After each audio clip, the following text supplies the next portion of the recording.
psychologue et sociologue, elle est chargée de cours à l'université de Namur, où elle mène des recherches sur l'agriculture biologique. Elle est membre du GIRAF, le groupe interdisciplinaire de recherche en agroécologie du FNRS. Mon invitée aujourd'hui est Denise Van Damme. Merci d'avoir accepté notre invitation sur ce plateau. Avec plaisir.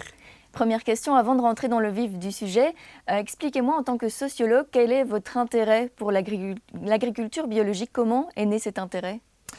Mais en fait, cet intérêt est né... j'ai d'abord fait mes recherches sur les identités culturelles en Flandre et en Wallonie, qui étaient fortement liées à des mouvements sociaux. Donc, la problématique des mouvements sociaux m'a toujours fortement intéressée. Et puis, à un moment donné, il arrive qu'on arrive à saturation. On fait trop, on est trop passionné par une certaine recherche. Donc, mes recherches et mon engagement dans le mouvement wallon et tout, j'étais arrivée à saturation. Et donc, voilà, j'ai commencé à m'intéresser au mouvement social qui est l'agriculture bio, parce qu'aussi moi-même, j'étais engagée là-dedans. Et donc, voilà, j'ai changé à partir d'une passion pour les mouvements sociaux en général vers le mouvement social de l'agriculture bio. En quoi l'agriculture biologique est un mouvement social? Oui, donc en fait, l'agriculture biologique, c'est d'un côté un ensemble de pratiques agronomiques que l'on peut faire comme ça, sans avoir vraiment une conviction. Et d'autre part, c'est un mouvement social parce qu'il s'agit d'un côté d'une contestation d'un modèle agricole dominant, intensif, mécanisé et tout ça. Et d'autre part aussi, une envie quand même d'un changement de société.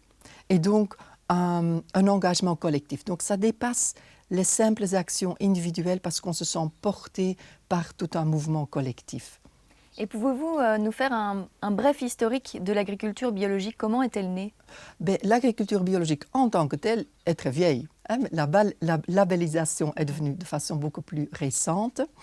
Et alors vraiment l'engouement par les agriculteurs et également par le public, par les consommateurs ou les mangeurs, comme on les appelle maintenant, c'est devenu à partir des années 90, suite à toute une série de crises alimentaires, de crises sanitaires, aussi des réflexions sur l'environnement. Donc finalement, maintenant, ça fait partie d'un ensemble. Donc on considère l'agriculture biologique et ces habitudes de consommation font partie vraiment aussi, ces habitudes sanitaires font vraiment partie maintenant d'un ensemble.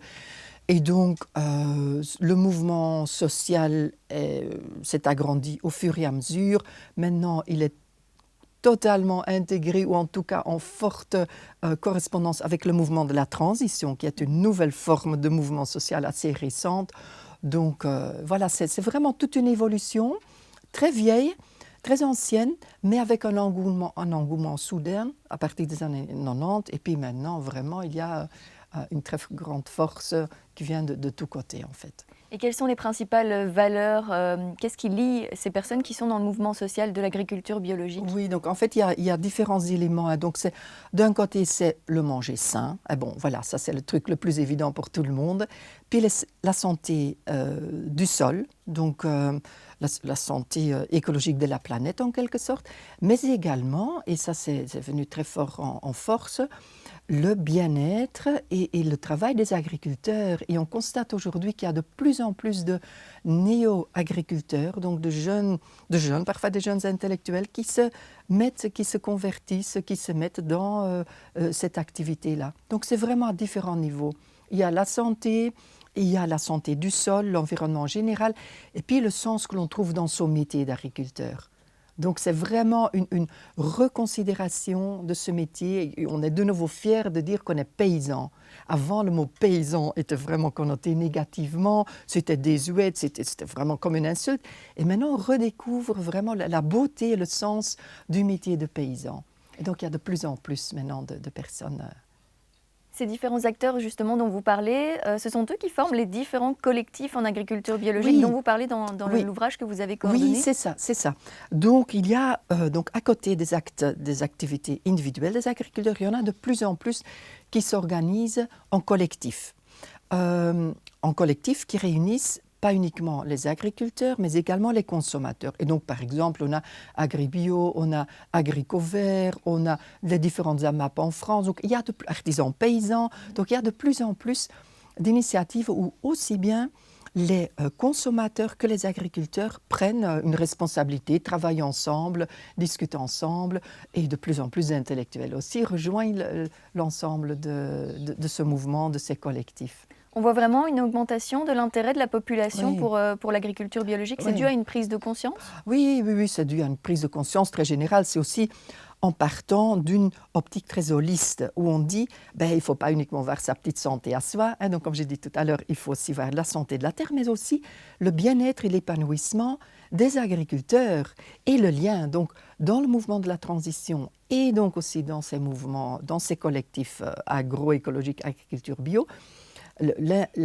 L'importance est devenue le lien, la relation sociale entre les différents acteurs en fait, d'où aussi l'accroissement des circuits courts, donc ça participe du même mouvement. Est-ce qu'il y a un risque de récupération de ce mouvement par des grands groupes? Oui, de toute façon, mais ça toujours. Le bio aussi, il y a eu des risques de récupération par la grande distribution. Mais ce qui est de particulier par rapport à l'agriculture bio, contrairement à d'autres types d'agriculture raisonnée ou de précision, c'est que l'agriculture bio est chaque fois parvenue, donc à chaque tentative de récupération ou d'institutionnalisation, de conventionnalisation, tout ce qu'on veut, ça a été étudié, mais l'agriculture bio est chaque fois parvenue à se lancer de nouveaux défis.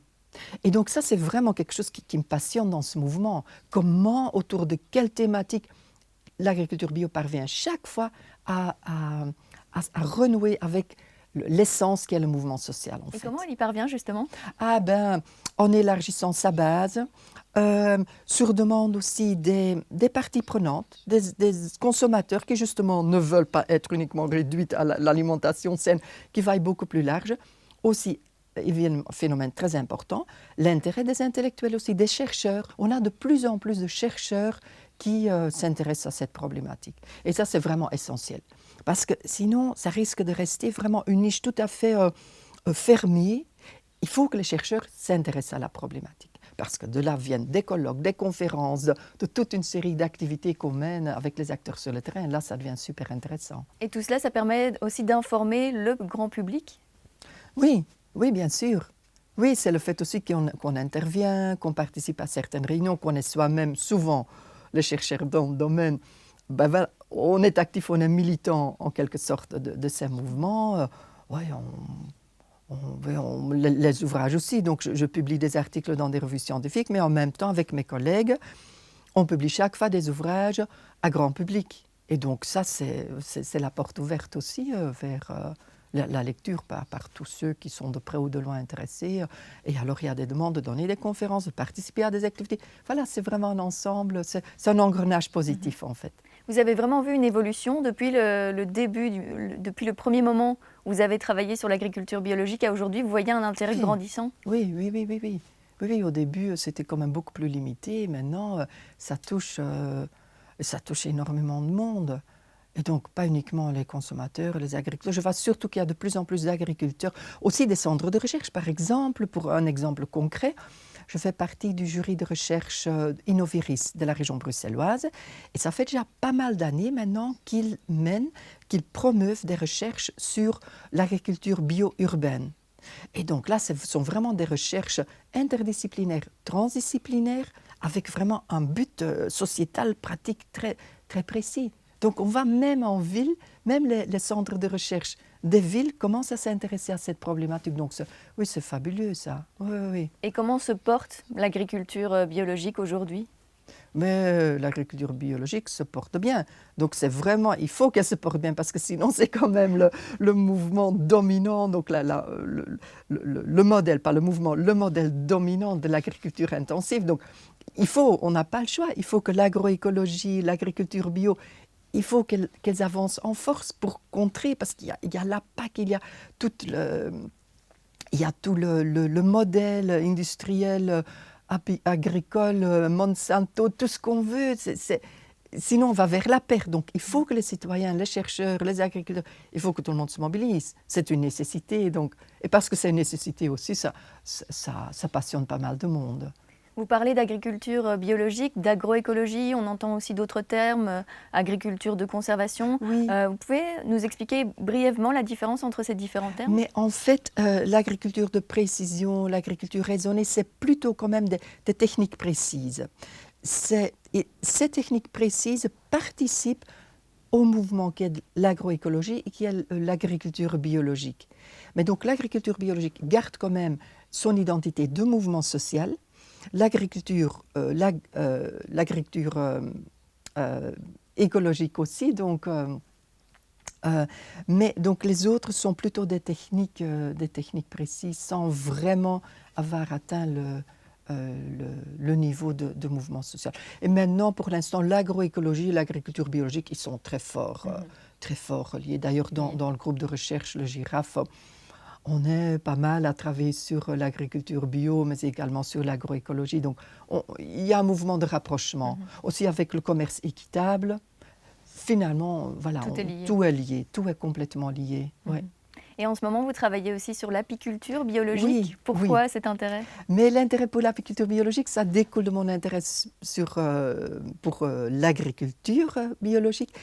Et il y a un élément très émotionnel là-dedans aussi, c'est parce que mon papa est décédé il y a 3 ans. Il a toujours été apiculteur, donc moi je suis née parmi les abeilles, mon lien avec mon papa était très fort. Et donc je me dis pourquoi ne pas faire une recherche sur l'apiculture. Et donc voilà, depuis maintenant presque 1 an, je suis lancée là-dedans et c'est archi passionnant. C'est vraiment un monde tout à fait passionnant, intéressant, qui mérite vraiment d'être étudié parce que ça a été fortement étudié par les agronomes, les biologistes, mais presque pas par les psychologues, sociologues. Donc je me dis, il y a vraiment une niche qui est là, un créneau à prendre et c'est vraiment intéressant. Et quel est exactement votre thème de recherche? Quelle est la question à laquelle vous essayez de répondre? En fait, comme toujours dans mes recherches, parce que je travaille en équipe, on a différentes entrées. Pour l'instant, moi je travaille fort sur l'éthique du care, donc l'éthique de la vulnérabilité, pardon, qui a d'abord été développée par les théoriciennes du féminisme, donc il y a déjà 30 ans d'ici, donc toute la problématique du care, de la vulnérabilité. Et au fur et à mesure, cette problématique a été élargie à la nature et aux animaux. Et donc voilà, mon interrogation sur l'éthique de la vulnérabilité, l'éthique du care, ça se met à merveille pour étudier le lien entre l'apiculteur et les abeilles. Donc c'est vraiment une approche de lien, de relation, d'apiculture. Donc la pratique de l'apiculture. Et par rapport à ce que vous connaissiez de ce monde-là, qu'est-ce que vous avez découvert de nouveau? Mais de nouveau, j'ai découvert l'énorme puissance des valeurs et des émotions. Ce que j'avais déjà découvert dans mes recherches sur le bio. Donc, vraiment, c'est dans les choix que les apiculteurs font, parce que je m'interroge surtout sur les apiculteurs donc bio en Alsace, apiculture naturelle en Islande, et puis en Belgique, une apiculture biodynamie, apiculture naturelle. Maintenant, bientôt, je vais en Autriche aussi pour une petite apiculture de montagne. Donc, ce qui m'intéresse, c'est de voir comment ces apiculteurs-là développent leurs relations. Et là, outre des éléments purement d'une rationalité instrumentale, j'ai découvert donc la force des valeurs, le respect pour l'animal, le respect pour l'environnement aussi, les émotions, énormément d'émotions, d'épanouissement, d'émerveillement, de gratitude aussi, de passion. De nouveau, la passion, ça intervient, que ce soit des agriculteurs ou des apiculteurs bio naturels, c'est tout le temps aussi la passion et la fierté aussi du travail qui sont fort importants et qui traversent le tout, qui traversent la façon de se comporter de façon très pratique. Qu'est-ce qu'on fait avec une vieille reine? Est-ce qu'on l'écrase comme en apiculture conventionnelle ou est-ce qu'on fait autre chose avec? Au niveau de nourrir aussi les abeilles, est-ce qu'on utilise bêtement du sucre blanc ou est-ce qu'on leur laisse le plus possible de miel pour qu'elles puissent hiberner? Le traitement de la varroa, qui est vraiment pour l'instant le grand danger sanitaire des abeilles, il y a les techniques purement chimiques en apiculture conventionnelle, mais en bio et en biodynamie, on cherche des techniques plus respectueuses de l'abeille. Donc voilà, il y a aussi la recherche d'un bien-être personnel chez ces apiculteurs, qui trouvent énormément de plaisir, de joie, oui, des expériences optimales en fait qu'ils vivent avec leurs abeilles. Et enfin, pour terminer, est-ce que vous êtes positive par rapport à l'avenir de l'agriculture biologique? Mais en fait, je pense que tous les chercheurs, quand ils font une recherche sur les modèles alternatifs, on est optimiste parce que sinon on ne le ferait pas et on est tellement persuadé que ce n'est que ça qui peut infléchir notre façon de faire que oui, on ne sait pas faire autrement. Donc c'est une passion en fait qui nous guide comme ça guide les agriculteurs bio, les apiculteurs bio et apicultrices aussi, pas oublier parce qu'il y a de plus en plus d'apicultrices et d'agricultrices bio. Et les chercheurs aussi, on est passionnés, sinon on ne pourrait pas le faire. Et donc, oui, on a plein d'espoir que les choses vont bien avancer. Eh bien, merci Denise Van Damme d'avoir été présente aujourd'hui sur ce plateau. Merci à vous.